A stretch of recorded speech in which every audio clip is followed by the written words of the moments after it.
72차 최고위원회실 시작하겠습니다. 먼저 천하람 당대표 권한대행님 말씀 듣겠습니다. 예. 권성동 원내대표님, 이미 탄핵 심판의 패배를 직감하신 것입니까? 저는 어제 권성동 원내대표의 발언을 보고 윤석열 대통령 탄핵 인용을 확신했습니다. 권성동 원내대표는 헌법재판소가 민주당의 사기 탄핵에 동조하고 있다거나 우리법 연구회의 카르텔 등을 운운하면서 헌법재판소의 결정이 나왔을 경우에 이를 수용하겠느냐는 질문에도 명확한 답변을 하지 않았습니다. 오히려 절차적인 문제를 지적하겠다라는 답변만을 내놓았습니다. 한 가지씩 짚어봅시다. 지금 국민의힘에서 문제 삼는 우리법 연구회 소속 헌법재판관은 총 3명입니다. 그런데 헌법재판소에서 탄핵 인용 결정을 하려면 6명 이상 헌법재판소의 찬성이 필요합니다. 우리법연구회 출신 헌법재판관들이 분신술을 쓸 수 있는 것이 아니라면 헌법재판소에 있는 보수 성향 내지는 중도 성향 재판관들의 동의가 필수적입니다.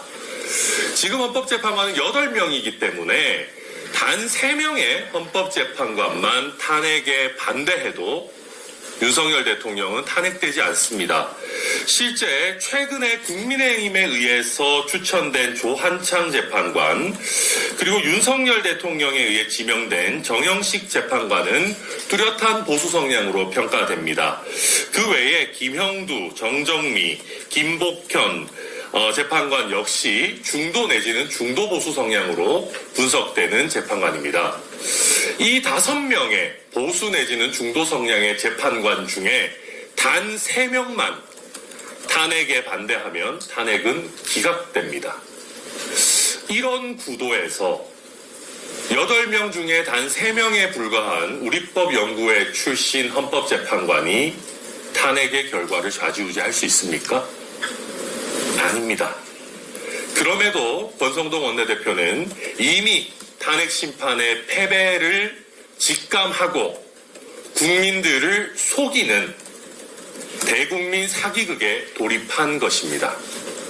저는 보수 성향과 중도 보수 성향의 헌법재판관들도 만장일치로 국회에 무장 군인을 보내고 모든 정치 활동을 금지한 미치광이 윤석열 대통령에 대한 탄핵 결정을 할 것이라고 확신합니다. 저의 이 확신을 더 두텁게 해주는 것이 바로 권성동 원내대표입니다. 우리 헌법재판소 체계, 우리 사법체계는 다양한 성향의 헌법재판관들이 있을 수 있다는 점을 인정합니다. 그렇기 때문에 정원 9명 중에 6명 이상의 단순 다수를 넘는 상당한 다수가 되어야지만 고위직 선출직에 대한 탄핵이 가능하도록 안전장치를 두고 있는 것입니다.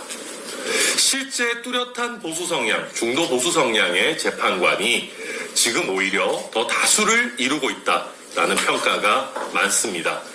이런 상황에서 8명 중에 3명에 불과한 헌법재판관의 출신이나 성향을 문제 삼는 것은 결국 전체 8명을 놓고 보더라도 패배할 수밖에 없다는 것을 직감한 다소 안쓰러운 정치 공작이다. 이렇게밖에 평가가 되지 않습니다. 그리고 이번 탄핵 재판이 정말 민주당의 사기 탄핵에 헌법재판소가 동조한 것인지는 헌법재판소의 결론을 보고 논해도 늦지 않습니다. 그런데 헌법재판소의 결정이 나오기도 전에 아직 재판과 결정을 해야 하는 헌법재판소를 이렇게 적으로 돌리고 폄하할 이유가 있습니까? 권성동 원내대표도 법조인 출신인데 재판을 담당하는 재판부를 모욕해서 좋을 게 없다는 것은 누구나 다 알고 있을 겁니다. 그러면 왜 이렇게 하느냐? 결국 탄핵 심판의 결론은 자신이 없고 결론이 난 이후에 국민의힘 지지층을 정치적으로 선동해야 한다라는 정치적 목적만이 있기 때문이다. 그렇게 이해됩니다. 물론 정치인들이 정치적 목적을 위해서, 지지율 높이기 위해서 최선을 다하는 것은 인지상정입니다. 그러나 넘어서는 안 되는 선이 있습니다.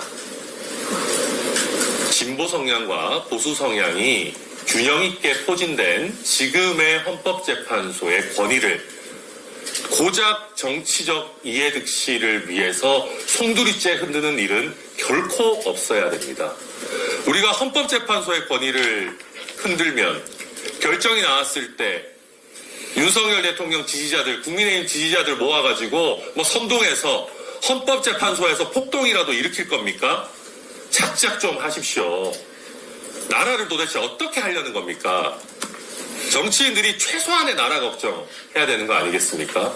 그래서 저는 국민의힘의 권성동 원내대표를 포함한 모든 정치인들이 헌법재판소의 결정이 나올 때까지는 조금 차분히 기다리고 결정이 나왔을 때 최소한의 나라 걱정을 가지고 그것을 승복해 주기를 간곡히 부탁합니다. 물론 그러지 않을 것 같아서 굉장히 걱정이 됩니다. 이상입니다. 다음 이기인 최고위원님 계십니다. 최근 여의도에선 형사 피고인의 대통령 당선 시 진행되는 재판의 중지 여부가 뜨거운 논쟁거리입니다. 결론부터 말씀드리면 재판은 진행됩니다. 그리고 대통령직의 당선이 형사 피고인의 면죄부가 되어서는 안 됩니다. 그 이유는 세 가지로 꼽을 수 있습니다. 첫째, 재판 진행은 학계의 정설입니다. 2017년 홍준표 전 의원의 성완종 리스트 사건 당시에 10명의 헌법학자 중에 7명의 학자들이 이미 법 앞에 평등 원칙과 배치된다는 이유로 재판 진행의 정당성을 주장했습니다. 둘째, 기명문화된 헌법조항입니다. 헌법 제68조 대통령의 보궐선거 조항에선 보궐선거의 원인을 대통령의 거리 또는 사망, 그리고 판결, 즉 형사재판의 결정까지 포함하고 있습니다. 반대로 해석해보면 아무리 대통령이 당선된다 하더라도 이미 시작된 재판의 판결은 막을 수 없다고 해석하는 것이 합리적입니다. 그뿐 아니라 불소추라는 개념에서 재판의 의미를 포함하면 당장 헌법 제65조 국회의 탄핵소추 조항과 충돌하게 됩니다. 해당 조항을 그대로 해석하게 되면 탄핵 심판도 헌재에서 하지 않고 국회에서 하면 된다는 이야기가 됩니다. 그러므로 불소추라는 단어에는 재판의 개념이 포함되어 있다고 볼 수 없습니다. 마지막 셋째, 여론입니다. 이미 작년에 진행됐던 갤럽 여론조사에서 대한민국 성인 10명 중 8명에 가까운 국민들께서 형사피고인 대통령의 재판은 계속되어야 한다고 응답한 바 있습니다. 국민 대다수가 생각하는 민심 그 자체입니다. 논쟁의 여부, 의심의 여지가 없는 이 사안을 두고 민주당과 이재명 당대표는 학계와 민심, 헌법을 지속적으로 왜곡하고 있습니다. 재판 기소 시에 자동 직무 정지라는 당원 규정까지 폐지하더니만 이제는 나라의 근간이 될 수 있는 헌법마저 아전인수격으로 해석하니 온 나라가 이재명의 맞춤형으로 돌아가고 있는 듯합니다. 이렇게 되어서는 안 됩니다. 선거의 당선이 형사사건의 면죄부가 된다면 수많은 범죄자들이 너도 나도 정치와 선거로서 본인의 치부를 가리고 명예회복의 수단으로 악용하는 길이 열릴 것입니다. 다수의 국민들을 위해 정치가 작동하는 것이 아니라 철저히 개인의 방탄을 위해서 악용되는 정치가 얼마나 비극적입니까? 과거 우리의 곁에는 언제나 진영의 유불리를 넘어 잘못을 뉘우치고 유권자들에게 책임을 지는 최소한의 도리를 아는 정치가 있었습니다. 지금 우리 국민들이 가장 간절히 기다리는 것도 바로 그런 책임질 줄 아는 정치의 복원이라고 생각합니다.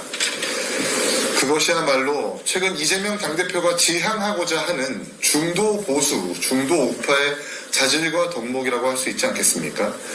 지금 이재명 대표가 보여주는 행동은 좌파도 우파도 아닌 막가파 그 자체입니다. 혹시 대통령이 될 일도 없겠지만 설령 꿈꾸고 있다면 이재명 대표님 꿈 깨십시오.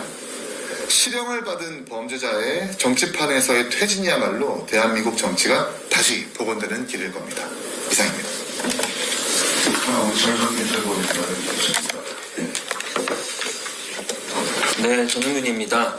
이재명 민주당 당대표의 좌파, 우파, 국민들은 배고파. 이 SNS 게시물은 무슨 의도인지는 알겠으나 단순히 라임을 맞춘 농담이라고 치부하기에는 지금까지 포퓰리즘 정책, 즉 단기적인 분배만을 고수하고 있다는 것에 집중해야 됩니다.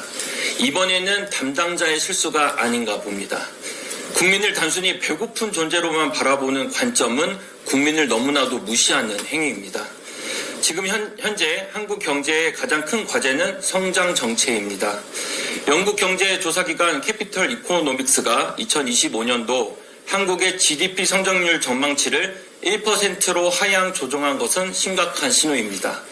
저성장 고착화. 영국 경제조사기관에서만 이렇게 분석할까요? 국민은 단순히 배고픈 존재가 아닙니다.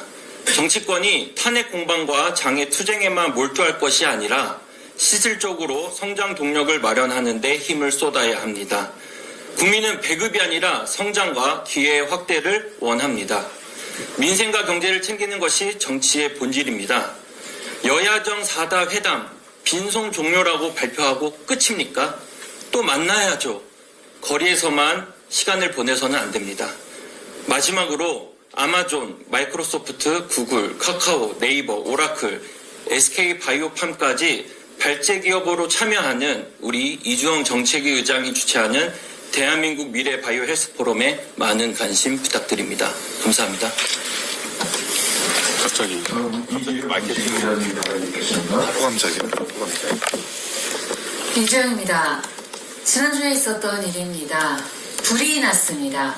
소방관들은 진화 작업을 수행함과 동시에 인근 가구에 있던 주민 5명을 대피시킵니다. 연기와 유도가스로 자욱한 빌라 내부는 즉시 구하지 않으면 수많은 사상자가 발생할 수 있는 급박한 상황이었습니다. 소방관들은 추가 인명 수색 중 문이 닫혀 응답이 없는 인근 6세대의 현관문을 강제로 개방합니다. 이 과정에서 잠금 장치와 현관문이 일부 부순됐는데 불이 시작된 세대의 집주인이 숨져 배상보험 배상이 불가능해지자 도어락과 현관문이 파손된 세대주들이 현관문을 부순 소방서에 손해배상을 요구했다고 합니다. 묻고 싶습니다. 이제 다음 화재 시에는 응답 없는 옆집은 사람이 있건 없건 안에서 열어줄 때까지 두드리고만 있어야 합니까? 불이 다 꺼지고 CCTV를 돌려보니 벽을 타고 창문으로 한 집 한 집 들어갔으면 도어락을 파손하지 않아도 되었을 테니 이건 소방관의 과실인 겁니까? 문 부수고 구해도 되냐는 동의를 받지 않았으니 구조상의 설명 의무라도 어긴 걸까요? 어디선가 불이 났을 때 내가 구조받고 싶다면 정상적인 소방활동 중에 일어난 일로 소방서나 소방관에게 책임을 물으면 안 되는 겁니다. 잘못한 게 아닌데 배상을 시키고 불가피한 일에 과도한 책임을 지게 해 사회 안전망을 파괴하는 일을 우리는 많은 다른 영역에서도 이미 경험하고 있습니다. 불가항력적인 상황에 책임을 묻고 과실이 없어도 배상을 시키며 이제는 감옥까지 보내겠다는 수많은 중재와 온정적 판결로 이제 핵심 진료과 의료진들은 씨가 말랐습니다.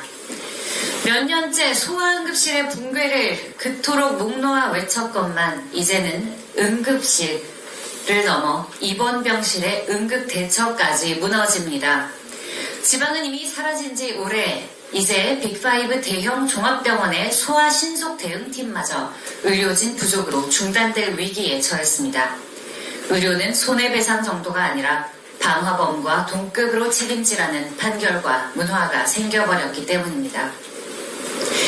연기 자욱한 복도에서 혹시 있을지 모를 시민을 찾아 문을 두드리고 다니는 소방관에게, 본인의 목숨을 걸고 칼든 범죄자를 추격하는 경찰에게, 경각에 달린 목숨을 신라 같은 희망으로 살려보려는 의료진들에게 대한민국은 과연 사명을 가지고 일을 할 수 있는 사회입니까?